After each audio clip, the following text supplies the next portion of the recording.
ಅಬ್ದುಲ್ ಕಲಾಂ ಅವರ ಸ್ಫೂರ್ತಿದಾಯಕ ನುಡಿಗಳು.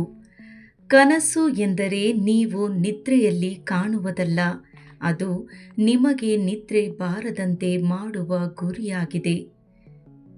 ನೀವು ಸೂರ್ಯನಂತೆ ಹೊಳೆಯಲು ಬಯಸಿದರೆ ಮೊದಲು ಸೂರ್ಯನಂತೆ ಉರಿಯಬೇಕು. ಕನಸು ಕಾಣಿ, ಕನಸು ಕಾಣಿ, ಕನಸು ಕಾಣಿ. ಕನಸುಗಳು ಆಲೋಚನೆಗಳಾಗುತ್ತವೆ, ಆಲೋಚನೆಗಳು ಕಾರ್ಯಗಳಾಗುತ್ತವೆ. ಯಶಸ್ಸು ಸಾಧಿಸಬೇಕಾದರೆ ವಿಫಲತೆಯನ್ನು ಎದುರಿಸುವ ಧೈರ್ಯ ಇರಲೇಬೇಕು. ನಿಮ್ಮ ಮೊದಲ ಗೆಲುವಿನ ನಂತರ ವಿಶ್ರಾಂತಿ ಪಡೆಯಬೇಡಿ. ಎರಡನೇ ಬಾರಿ ಸೋತರೆ ಮೊದಲ ಗೆಲುವು ಅದೃಷ್ಟ ಎಂದು ಜನರು ಹೇಳಬಹುದು.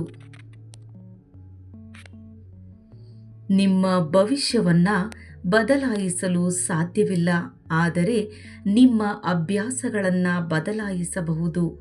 ಅವೇ ನಿಮ್ಮ ಭವಿಷ್ಯವನ್ನು ಬದಲಾಯಿಸುತ್ತವೆ. ಸಣ್ಣ ಗುರಿ ಇಡುವುದು ಒಂದು ಅಪರಾಧ. ಯುವ ಜನರ ಕನಸು ಮತ್ತು ಪರಿಶ್ರಮವೇ ದೇಶದ ಭವಿಷ್ಯವನ್ನು ನಿರ್ಮಿಸುತ್ತದೆ.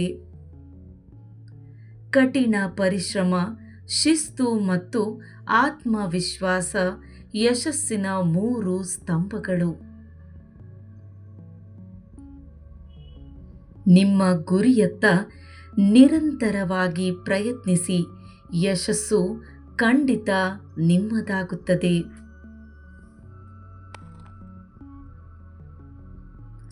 ಸ್ನೇಹಿತರೆ, ಈ ವಿಡಿಯೋ ನಿಮಗೆಲ್ಲ ಇಷ್ಟವಾಗಿದ್ದರೆ ಈ ವಿಡಿಯೋಗೊಂದು ಲೈಕ್ ನೀಡಿ. ಹಾಗೆ ತಪ್ಪದೆ ನನ್ನ ಚಾನಲನ್ನು ಸಬ್ಸ್ಕ್ರೈಬ್ ಮಾಡಿಕೊಳ್ಳಿ. ಕೇಳಿದ್ದಕ್ಕಾಗಿ ಎಲ್ಲರಿಗೂ ಧನ್ಯವಾದಗಳು.